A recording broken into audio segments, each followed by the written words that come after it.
jesosy sakaizany zaza fandaharana anasana manokana any ankizy arahanao eto amin'ny radio vaovao maso isaky ny alarobitolakandro iarahana amin'ny zokizoly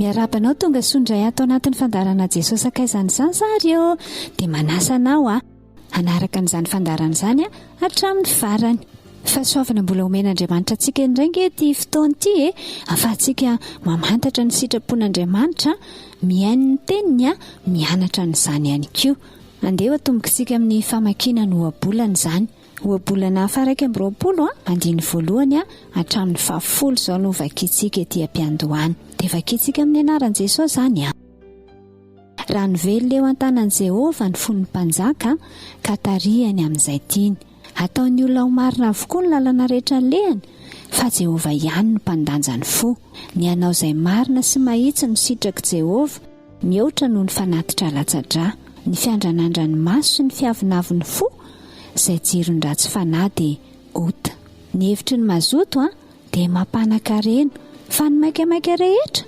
alahelo ihany ny fahazokarena amin'ny lela mandainga dia fofinaina mielona ho an'izay mitady fahafatesana ny fitoatohan-dratsy fanahy mongotra azy satria mandatsy ianao izay marina izy miolokoloka ny lalan'ny mavesa-keloka fa mahitsy ny ataon'ny madio aleo mitoetra eo anjoron'ny tapitrano toy izay ray trano amin'ny vehivavy tiady ny fanahin-dratsy fanahy maniry ny dratsy ka na dia ny havany aza tsy mahita fity eo masony amen misy lesona betsaka efa azontsika raisina azy sahady ao anatin'izay tenin'andriamanitra izay fa ndeha ho amafisitsika kely ny andehan'ny fahasivy aoana ozy izy aleo mitoetra eo anjoron'ny tapitrano toy izay ray trano amin'ny vehivavy tiady ohatra ny ahoana rakizy izany hoe mitoetra eo anjoron'ny tapitrano any amin'ny tapitrano any izany no mipetraka ery amin'ny jorony ery angatsika any amin'izany toerana izany mampatahotra izany toerana tsy azo hipetrahana akory raha ny tena marina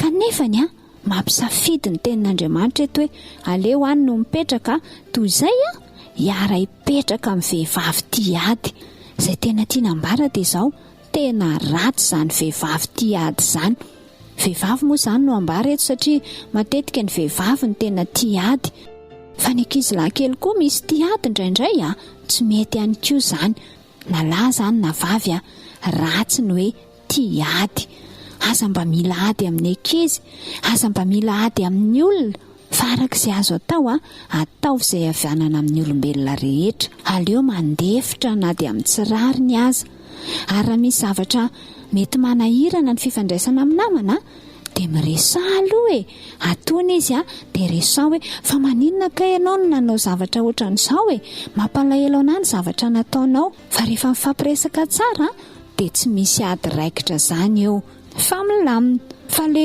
tezitezitra be avy hatrany tonga dia mitady ady fotsiny vao maika ireny miteraka zava-doza ratsy izany tiady izany dia andelo tolorana hira anankiray indray ary nareo raha ianareo ilay hira miara-miry sika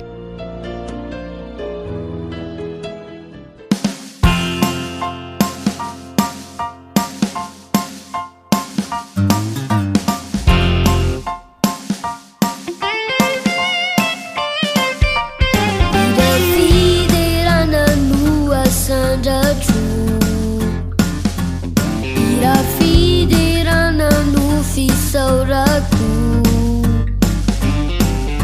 lehi besi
tantaran'olona mpivady izay no tantaraiko anareo indray anio.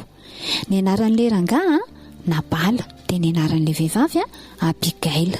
Le Nabala, le lehilahy zany ratsy fanahy be reto tsy mba ohatran'le vadiny. Le vadiny nefany sady tsara fanahy ny tsara tarehany, tena mahafinaritra be zany hoe sady tsara fanahy ny tsara tarehy. Ry zareo reto mpanan-karena be, nanana ondry 3 arivo izy dia osy 10. Tamin'izany fotoana ny ainandry zareo zany mantsiny ny atao hoe mpanan-karena dia olona manana biby fiompo be dia be ohatran'izany teneniko anareo izany. Fa reo biby fiompony tsy niara-nipetraka taminy, fa tany Karmely ireo no nipetraka, dia nisy olona zany nikarakara sy niandry azy tany. Fa ry zareo kosa tany Mona no nipetraka. Dia nisy fotoana niakatra tany Karmely Nabala nanety ny ondriny. Rehefa reny Davida zany dia naniraka olona 10 lahy Davida nakany aminy. Aninona tany ireo olona 10 lahy ireo niteny zavatra taminy. Izao no nitenen'i Davida tamin'ireo olona ireo: mikara osy nareo any Karmela dia makanesa any amin'ny Nabala, miaraba azy amin'ny anarako. Dia izao no lazainareo aminy: ho traratitra ianao, fiadanana aneo anao ary fiadanana ho an'ny ankohonanao, fiadanana ho an'izay rehetra nananao. Ankehitriny efa reko fa manety ondry ianao, ko ny mpiandry ondrinao izay tao aminay tsy nasianay ratsy, ary tsy nisy veriny inona tamin'ny andro rehetra ny toerany tao Karmely. Antanio zatovinao fa ilaza aminao izy. Ho aoka hita fiteo masonao ny zatovo, fa andro fifaliana no iavianay. Masiny ianao, mba homeo amin'izay azony tananao reto mpanomponao sy Davida zanakao.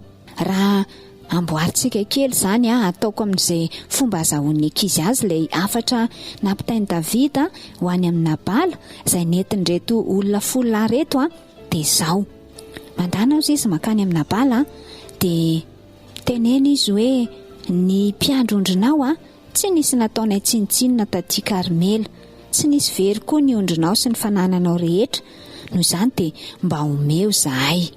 Izay zany tena tiany Davida ny lazaina tamin'ny Nabala. Nanao tsara fanahy be tamin'ireo mpiandry ondrin'ny Nabala ireo zany ry Davida, satria tany amin'ny taniny no nisy an'ireo mpiandry ondrin'ireo, tany amin'ny taniny no nikarakarana an'ireo fananany Nabala ireo. Izay no antony natongavany. Ny tianambara amin'ilay hoe manety ondry aloha mety tsy azontsika mantsy ilay izy dia fotoana anankiray zany io andraisana ny vokatra avy amin'ny ondry. Fa rehefa tonga tandraka izy reto olona 10 lahy izay nirahany Davida reto dia nilaza ny afatra araka nefa nivakiako taminareo teo. Ozy izy Nabala mantsy an'zareo. Fa inona moa Davida ary inona moa ny zanak' Jese? Misy mpanompo maro ankehitriny izay milefa miala amin'ny tompony. Ilaiko va ny mofoko sy ny ranoko ary ny zavatra rehetra izay efa novonoiko ho an'ny mpanety ondriko ka omeko izay olona tsy fantatro ny aviana akory? Teny anavona be ny nataon'ny Nabala. Izao indray izany no tena tiany tenenina raha atao amin'ny fomba fitentsika hoe isy fa nahoana ny fananako no omeko an'izay Davida, inona ny rarahiako an'izay Davida? Ohatran'izany ny dikan'ilay zavatra ny tenenina. Tsy nahazo ninnin'ireo olona 10 lahy nirahany Davida ireo fa lasa ny verimaina fotsiny. Dia niteny an'i Davida arak'izany tenin'ny Nabala izany indray zareo rehefa tonga tany amin'ny Davida. Ozy izy Davida rehefa nandrehan'izany: samy manao ny sabatrareo amin'ny fihetsabany avy nareo dia samy nanao ny sabany teo amin'ny fihetsabany avy ny olona. Dia Davida koa nanao an'izany izany hoe samy naka sabatra ry zareo zany. Nisy lehilahy tokony ho 400 teo niaraka tamin'i Davida dia lasa niakatra ndeha ho an'ny Karmela zany ry zareo. Tamin'izany fotoana izany indray koa nefany dia nisy ny tantara ny zavanitranga tamin'ny Abigail vadin'ny Nabala. Izao no nitenen'ny olona indray tamin'ny Abigail: indrozy izy Davida naniraka olona avy tany anefitra mba hiarahaba ny tompontsika, nefa nisafoaka tamindreny izy. Fa ireo lehilahy ireo dia nanao tsara tokoa taminay, ka tsy naninona izay, ary tsy nisy zavatra very tamin'ny andro ny toeranay tao aminy, fony tany antsazahay. Izy no mandanay andro manalina tamin'ny andro rehetra ny toeranay ny andro ondry tao aminy. koa dia fantaro sy everana ankehitriny izay ataonao fa ratsy no ifofon'ny tompontsika mba amin'ny ankonany rehetra fa Nabala dia tena ratsy fanahy ka tsy misy olona mahazo miteny aminy. Ny tantarain'ireto mpanompo reto izany tamin'ny Abigaila hoe naniraka olona hozy izy Davida nakao amin'ny Nabala dia nanao ratsy fanahy be taminy Nabala. Nefa hozy izy ry Davida tena nanao tsara fanahy be taminay tamin'izay tany amin'zareo dia tsisy naninona izay sady tsisy very mihitsy ny fananana tany. Dia inona no nataony Abigaila rehefa nahenao n'izany izy? Lasa izy nandeha naka mofo 200 sy divaheran'ny tavoara. Anankiroa no nentiny tamin'ilay divaheran'ny tavoara dia nitondra ondry 5 efa voavoatra ihany koa izy dia lango indiminy vata. Dia nitondra takela boaloboka maina 100 ihany koa izy ary apembana viavy 200 dia nasampiny tamin'ny borika izany. Izany hoe nalainy ireo zavatra maromaro nitanisaiko taminareo teo ireo dia nentiny. Le borika moa izany dia biby izay mpitondra olona na mitondra entana tamin'izany fotoana izany fa tsisy tomobilina tamin'izany. Dia niteneniny ny zatoviny, mandehana hozy izy nareo eo alohako dia izaho hanaraka anareo.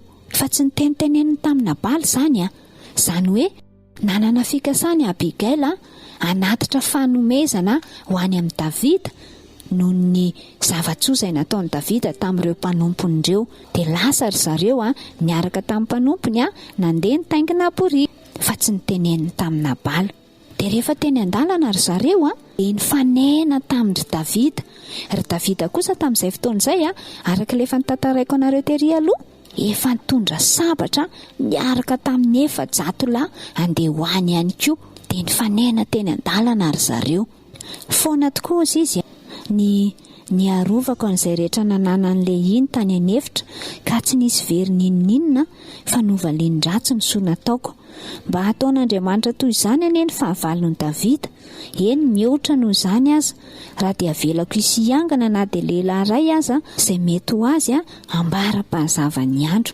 Izay izany ny tenenin'i Davida tamin'ireto mpanompony reto. Ny tiantenena indray izany dia izao: zavatra tsara no nataoko tamin'ny Nabala kanefa novalian-dratsy dia ataon'Andriamanitra aminy koa anie izany. Fa tsy misy avelako miangana ho aminy ao na dia lehilahy anankiray aza andeha hiady amin'ny Nabala izany ry zareo. Fa rehefa hitan'ny Abigaila ry zareo dia niala faingana teo amin'ny borika izy, nidina izany. Dia inona nataony? Niankohaka teo anatrehan'i Davida, nandohalika teo amin'ny tongony teo. Dia izao no niteneniny mantsy an'i Davida: aoka ho ady ho aty eloko ity tompoko lahy, masiny ianao, avelao ny ankizy-vavinao hiteny eto anatrehanao, ianao ny tenin'ny ankizy-vavinao, masiny ianao. Aoka ny tompoko tsy isaina io Nabala lehilahy tena ratsy fanahy io, fa araka ny anarany ihany ny toeny. Nabala no anarany ary adalana no ao aminy. Fa zaho ankizy-vavinao tompoko tsy mba nahita ny zatovy ny rahanao. Koa ankehitriny tompoko, raha velona koa Jehova ary raha velona koa ny fanahinao, Jehova efa niaro anao tsy ahazo eloka amin'ny fandatsahan-drà ary tsy hamaly ho an'ny tenanao. Ary avelao ny fahavalonao izay mitady anisy ratsy anao tompoko ho tahaka ny Nabala. Ary izao saotra netiny ankizy-vavinao aminao izao tompoko dia aoka omena ny zatovy manaraka ny tompoko. Masiny ianao, mamelany fahadisoan'ny ankizy-vavinao fa Jehova hampaharitra ny taranaky ny tompoko tokoa. Fa ny tompoko miady ny adin'i Jehova ary tsy misy ratsy ho hita aminao na amin'ny andro rehetra iainanao. Nefa raha misy olona mitsangana ny enjikanao ka mitady ny ainao dia ho fehezina amin'ny fenaina ao amin'i Jehovah Andriamanitra ny fanahin'ny tompoko. Fa ny fanahin'ny fahavalonao kosa dia atorany tony eo amin'ny fotran'ny atsamitady. Ary amin'izany raha Jehova mahavita amin'ny tompoko araka ny soa rehetra nilazany ianao ka nanendranao ho mpanapaka ny Israely, dia tsy ho alahelo na ho nenina amin'ny fon'ny tompoko izany, fa tsy handatsatra foana ianao na namaly ho an'ny tenanao tompoko. Fa rehefa asian'i Jehovah soa ny tompoko dia mba tsarovy ao ankizy-vavinao. Andao indray ho fitiantsika amin'ny fomba fitentsika mahazatra izay zavatra tena tiany Abigaila ny tenenina. Ny fona tamin'ny Davida izy ny amin'izay toetra ratsy naseho an'ny Nabala vadiny. Aleo izy ho any fahadisoana. Nangataka famindram-pony tamin'ny Davida teo izy dia sady nanolotra ihany koa ilay fanomezana izay fanomaniny ho an'ny Davida. Dia ozy Davida mantsy azy. Isaorana anie Jehovahandriamanitra ny Israely izay naniraka anao eo namiko androany, ary ho tahina anie ny fahendrenao, ary ho tahina anie ianao izay niaro androany tsy ahazo eloko amin'ny fandatsahana ary tsy amaly ho an'ny tenako. Kanefa raha velona koa Jehovahandriamanitra ny Israely izay niaro tsy anisy ratsy ianao, raha tsy ahafaingana itsenay ianao toy izay, dia efa tsy nasiako niangana na dia lehilahy iray aza amina bala mara-pahazava ny andro. Koa dia noraisiny Davida teny an-tanany ilay zavatra nentina, ary hoy izy hoe: mekara soamantsara ho any an-tranonao ianao, indro efa nohenoko ny feonao ary nankasitrahako ianao. Nekeny Davida ny fifonana nataony Abigail, niraisiny ihany koa ny fanomezana izay efa nentin'izy ireo, ary tsy nandeha niady tamina bala indray izy. Zavatra tsara be dia be nataony Abigail. Namaly soan'ny Davida izy noho ny amin'ireo mpiandry-ondriny izay narovany zareo tany amin'ny tanànany, dia nanome fanomezana. Nifona tamin'ny Davida ihany koa izy tamin'ny zavatra tsy nety izay nataony vadiny. Azany zavatra nataony Abigail izany niaro an'i Davida tsy handatsa-dra. Izany ny ilazana amintsika hoe tsara toetra Abigail, sady tsara tarehy koa. Dia lasa nody ry zareo avy eo, dia ry Davida koa ny verina fa tsy nandeha niady indray. Fa rehefa tonga tany an-trano zareo inona indray ny hitany? Mamy be na bala, mamy be satria nanao fety ry zareo. Dia tsy niteny ninona tamina bala aloha Abigail, fa noho ny apitso izay vao nitantara ny zavanitranga izy. Fa rehefa naheno an'izany na bala, vao maika ny mafo, tsy ndraraha akory. Kanefany noho ny afaka 10 andro dia maty izy. Andriamanitra mihitsy ny namono azy tao. Abigail izany efa mba nifona ho azy. Vita efa tsy nandeha namono andry zareo indray fa efa lasa nandeha niverina. Dia efa nitantarainy Abigail tamin'ny zavatra nitranga. Tokony mba hoe tonga saina izy fa tsy ndraraha izy nefa rany maty izy. Ratsy toetra na bala, saro-po, tsy mba mahalala zay soa atao azy, tsy miraharaha ny hafa, misotro toaka. Ay rehetra izany zavatra ratsy nataoniko. Vokatra izany rehetrarehetra izany Andriamanitra mihitsy ny namono azy. Abigail kosa vehivavy endry, tsara tarehy, manana fanetretena. Any ka voavonjy izy, notahian'Andriamanitra izy. Tadidinareo moraka izy ny tenin'Andriamanitra ao amin'ny Galatiana. Galatiana 4:9 dia ny 5. Izao no ambaran'Andriamanitra hoe: aza mety ho fitahinareo Andriamanitra tsy azo vazivaziana, fa izay afafin'ny olona no hojinjainy. Izay afafin'ny olona rakizy no hojinjainy. Rehefa maditra ratsy ohatran'ny nabaly ianao dia mijinja zavatra-dratsy koa. Fa rehefa endry sy manetry tena tahaka ny Abigail kosa dia ovonjen'Andriamanitra.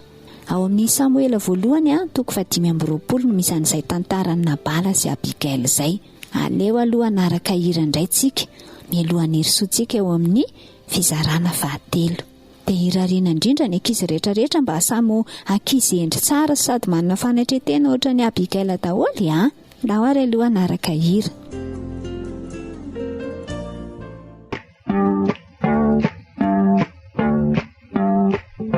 Le ciel est l'endroit le plus beau et moi j'irai bientôt. Je vais aller voir mon sauveur car le ciel est l'endroit le plus beau. Et moi je vais y aller. Le ciel est l'endroit le plus beau et moi j'irai bientôt. Je vais aller voir mon sauveur car le ciel est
tonga ato amin'ny fizarana fahatelontsika izao fotoana ny fanontaniana mamerina fisaorana trany andreo izay efa namaly ny fanontaniana dia manasa n'izay mbola tsy namaly kosa valia ny fanontaniana fa sady mahasoanao izany no mahatonga anao ahatadidy tsara ny tenin'Andriamanitra ihany koa.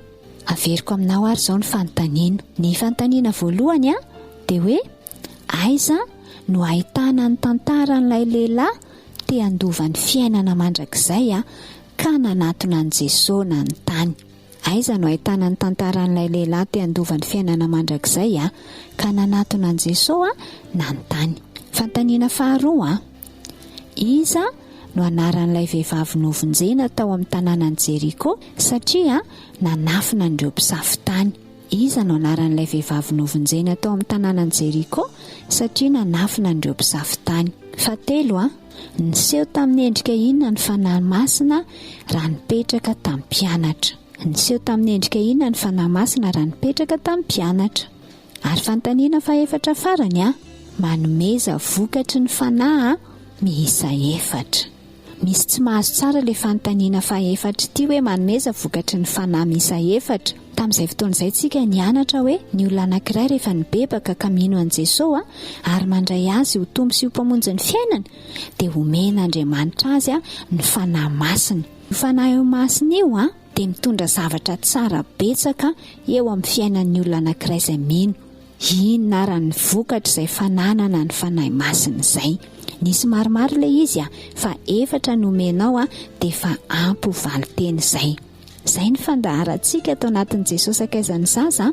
Raha misy aminareo tsy naharaka ny fandaharana rehefa alarobia tolakandro ohatran'izao amin'ny 3 ora sy fefany mantsy ny fandaharantsika, azonareo arahana any amin'ny YouTube izany. Hitanareo ihany koa any ny fandaharana Jesosy akaizan'ny zaza. Dia alefanareo SMS aloha ny valin'ilay fanontaniana teo 033 14 776 86 na ny 034 28 203 19 no andefasanareo azy. Azadino mandefa ny mombamomba anareo izay aloha fa rehefa aveo indray tohizantsika ny fiarahana. Raha soa mankasitraka indrindra anareo.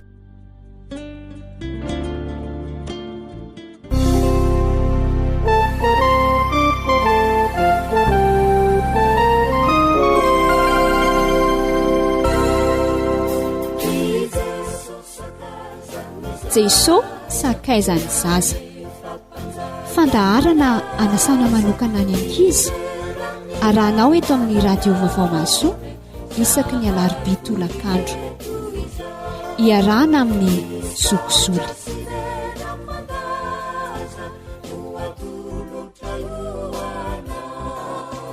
Isa